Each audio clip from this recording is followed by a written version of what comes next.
give you guys a little insight as we start the off-season process. And really, it started yesterday at 7 a.m. Started meeting with players, met with players till about 7 p.m. yesterday. Had a lot of good conversations. Some of those meetings will continue to happen today. And then this afternoon, I will meet with the scouting staff upstairs. We'll go through the entire roster by position, hear the scouts, talk about our current roster, stack the players, and have a lot of good discussion into this afternoon. Tomorrow morning, we'll do a very similar process, myself and AG, with the coaching staff.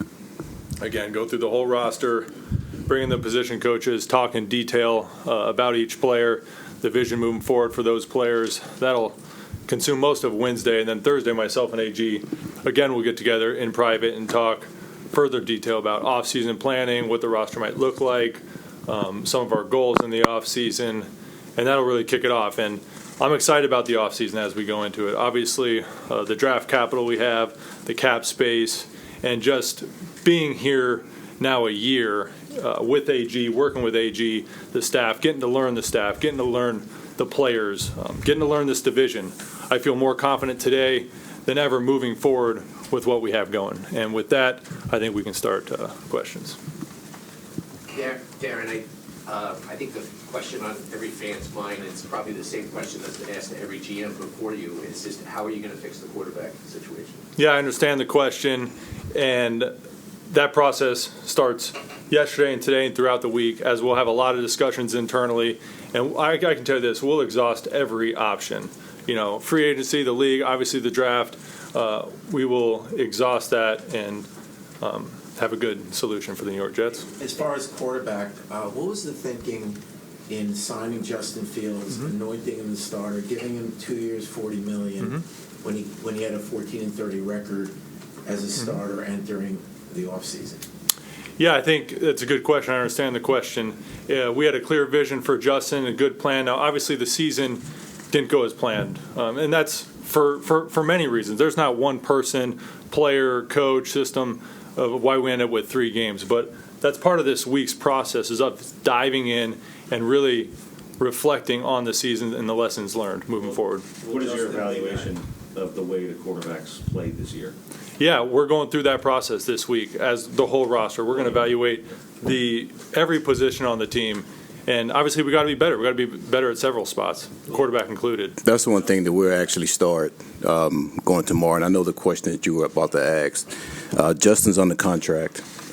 Brady's on the contract.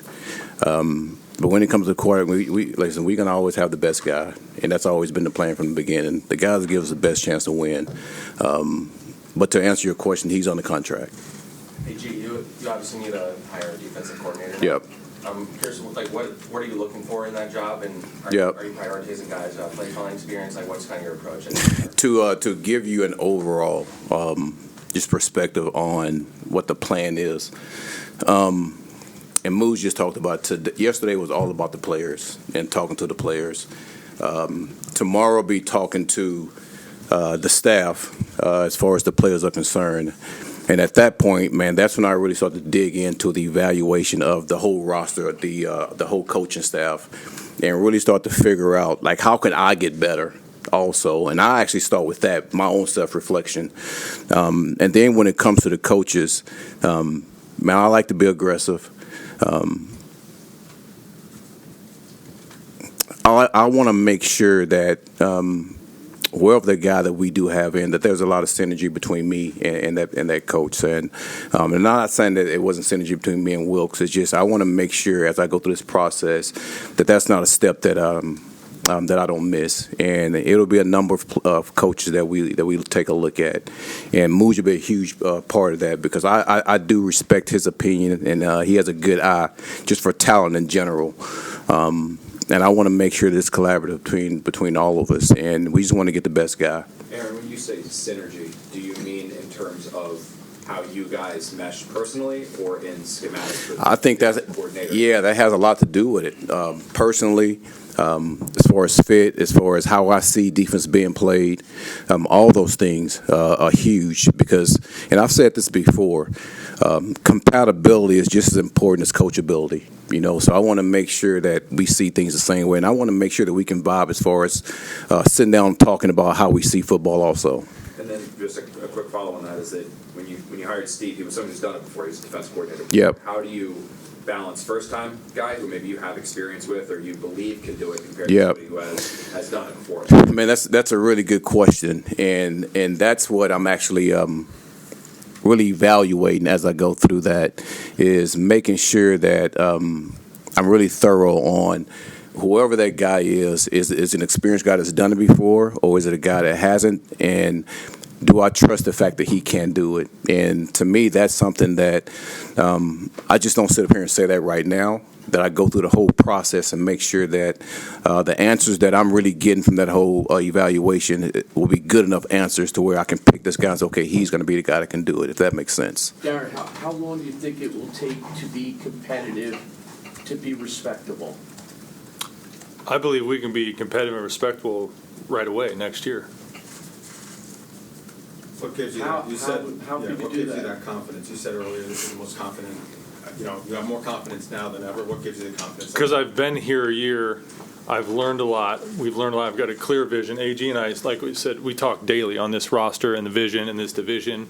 And with the assets we have moving forward, the draft capital, the cap space, I know we're going to continue to build and add good players to the team that are going to help us win. And let me answer that also. As a rookie head coach, and same thing as a GM, man, going through the first year and really understanding the landscape of everything, like that's a huge deal. I will tell you that right now. And speaking of myself, man, there's a number of things I know that I will be better at. And again, I'm still doing self-reflection, but I know for a fact there are a number of things, and the confidence that I have in Mougey, the confidence I have in our owner, the confidence I have in myself, the confidence I have in some of the foundational players that we have, that's where the confidence really comes from, if that makes sense. And there is a clear vision, there's a clear plan on how we want to go about doing things. And you match that with Mougey, with our owner, the confidence I have in myself with some of the foundational players that we have, that in itself, to me, gives all the confidence in the world, man, that we're going to go in the right direction. Now, there's some things we got to fix. Absolutely, we know that, and we'll fix those. We'll attack those the way we have to. But overall, man, I have all the confidence in the world that we're going to do the things we have to do to be successful. Darren, it looked like Given your defensive background, Yep. and given the way your quarterbacks performed this year, why should people feel confident that you have the infrastructure in place to pick a quarterback and develop him properly? You know what? That's a good question. And we're going to exhaust everything that we can to make sure that we surround our quarterbacks now, and if we get any quarterbacks in the future, right, with the guys that's going to help them. Then again, that's a whole part of, man, making sure that we evaluate everything that's going on, make sure we have the right people here that can help the quarterback. And I'm not saying that we don't have that. That's something that we have to continue to look at. So that's not a question I can sit here and say, listen, we have that. Listen, we're going to evaluate everything, and we're going to exhaust everything to make sure that we surround every one of our guys with the right staff, with the right strength and conditioning, with the right medical, to make sure those guys are successful. Darren, when you watch the season unfold, what do you think went wrong? Why do you think you guys are 3-14? Like I said earlier, there's not one player, person, side of the ball that's to blame. It's an accumulation of several things, and we're in the process of really having deeper conversations so we get the right answers to that question. Darren, there was a stretch that, and I know a lot can change with the valuations and stuff between now and the NFL draft, but it was looking like for a while, if you guys were picking 4, 5, 6, if you wanted to get up there to draft a quarterback that might go 1 or 2, you're going to have to move a ton of assets to go and do it. I guess the one benefit of the way that this thing kind of bottomed out is that you guys don't have to do that. You're going to be sitting there at number 2. How much of a luxury is that these assets that you worked so hard to accumulate this year, you can theoretically now use them all for yourselves, not trade them to go up? Yeah, no, it's nice to know we'll be picking at 2, but before we get to the draft in several months, there's a lot of internal, discussions and studies, and obviously our roster first, and then free agency, then evaluating the draft in depth to know what we'll do with with that pick and those assets. But there's no doubt it feels good just to know where you're at it too. Darren, in addition to the draft capital that you acquired, can you talk about some of the players in season that you got, like Harrison Phillips, Jawan Briggs, Brownlee on the defensive side of the ball, and then Mechie and Mitchell? Yeah, absolutely. Excited about those players that you just mentioned and that we were able to get those guys. Every one of those additions has its own story and how they got here. Briggsy in particular is a good one. I know in training camp we're exhausting the league, right, for any players at any position that we can add, specifically D-tackle here when we're talking about Briggs. We just added Harrison, but we're looking for some young guys as well. One of our young scouts, Thomas Whitty, identified Briggsy, brought him to our attention. We watched a ton of DTs. I know specifically Briggs, we watched him play last year at the end of the season. There was a game against Miami and Baltimore. He played well. And another one of our scouts identified him as a criteria player, Donovan Doyle, actually. So he hit a few benchmarks for us. And, lucky enough for us, Cleveland had some good depth, so we were able to acquire Briggs. And I think he's been positive for us. And he's got some development growth still to come, but he's been a positive spot, one of the guys we're glad to add. What is your message to your fan base going forward in terms of why you guys will be successful, why you believe you will be successful? Did you say Aaron or Darren? Both you guys. Yeah. Aaron? And I kind of answered that earlier of the fact that, man, there is belief in Mougey. There's belief in Woody. I have belief in myself. I have belief in some of the foundational players that we have here. And listen, we're frustrated about this season. I know the fans are frustrated about it also. But there's also faith that comes with that. And there's also the fact that, man, we went through this whole year to be able to learn a ton about ourselves, about the roster, about how we can get better.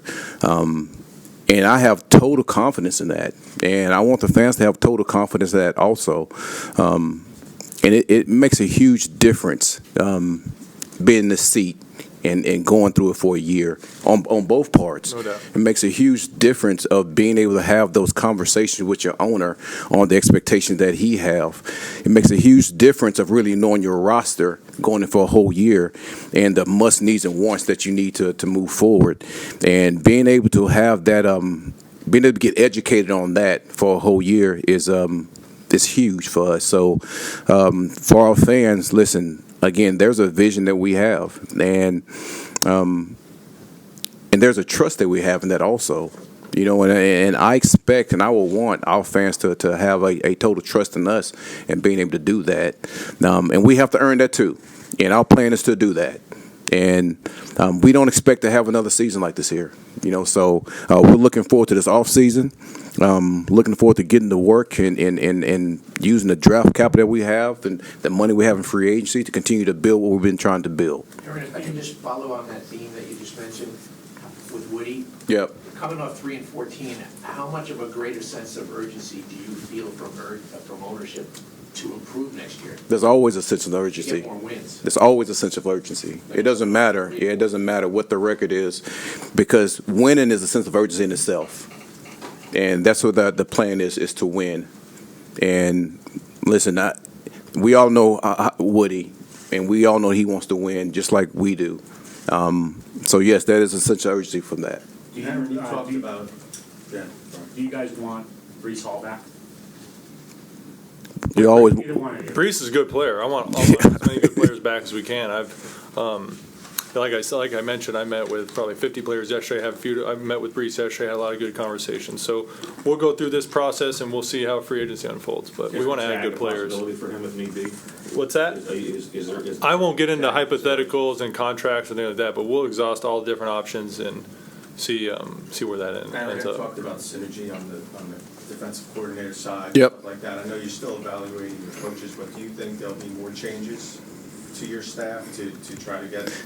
I can't answer that just yet. Again, we're still going through that process, so that's a hard question to answer. Maybe not, Aaron, maybe not necessarily changes in terms of firing, but are you open to adding to the staff, adding coaches or guys that can help the staff? I think this business, you're always looking to add good people. That can be your roster, that can be your staff.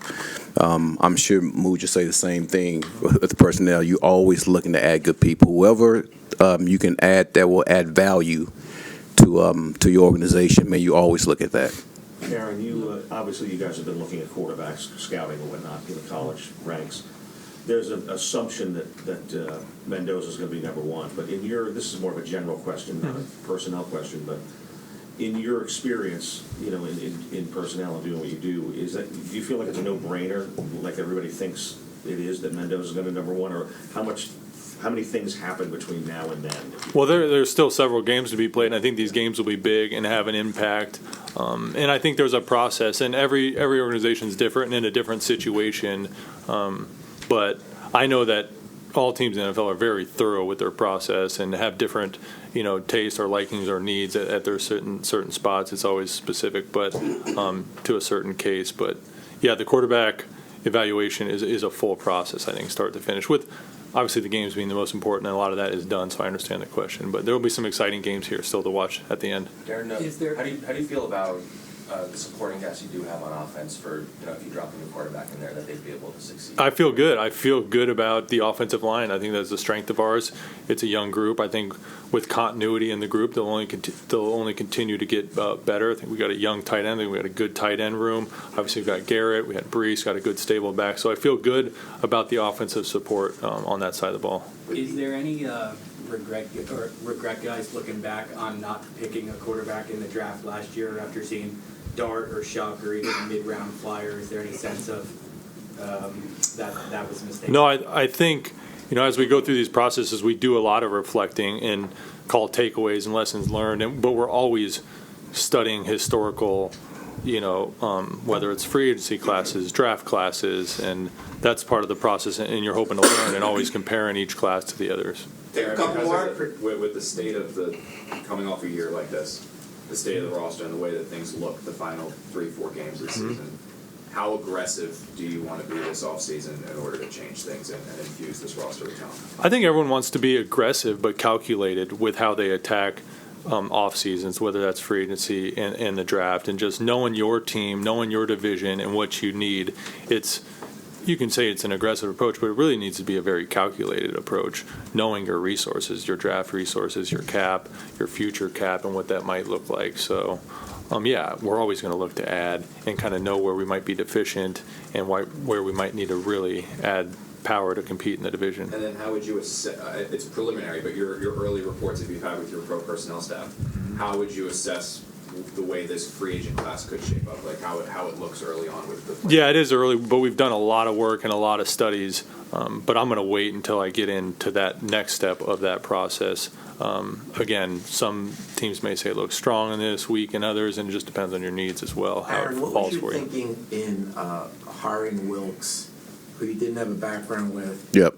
Who's fired after 1 year by Kyle Shanahan, and he plays a little different system than you. So what was the thinking? Well, first off, I've been knowing Wilkes for a while, and to give you a really good background of that whole deal. Number one, former head coach. All right, so somebody that I could bounce ideas off of. The 1 year he had in San Francisco was the same defense that we actually ran here. So bringing him here and allowing him to run the same defense. I knew there was going to be some tweaks here and there. To be able to run the same defense, to me, that was intriguing. And that was really the basis behind it. Former head coach, come here, run the same defense. So there has to be any change when it comes to that. And then I can go about managing the team. Obviously, the things didn't work out the way that we want to work out, and things like that happen. But you try to make a decision, you try to move forward, and then you try to think of the solutions you have to do to fix it. And that's where I'm right now. Last one, when you look back to last year, Yep. reflect on it, I'm sure you thought about this before today, in recent weeks. Yep. Do you think you overestimated the roster? Do you think you overestimated the talent that was on the roster, whether it be that you inherited or going into training camp? I can't say that. I think it's a lot of, and I said this after the game, I put a lot of it on me as far as just the wins and losses. And I would really say it like that. I put a lot of it on me on the wins and losses, and I have to do a better job. And I'm not going to sit here and blame it on the roster. I'm not going to sit here and blame it on the coaching staff. I'm going to blame it on the guy that's sitting right in front of you, and I got to do a better job. And I'm always say that, and until I get the whole situation situated, then we'll be better, which I know we will next year.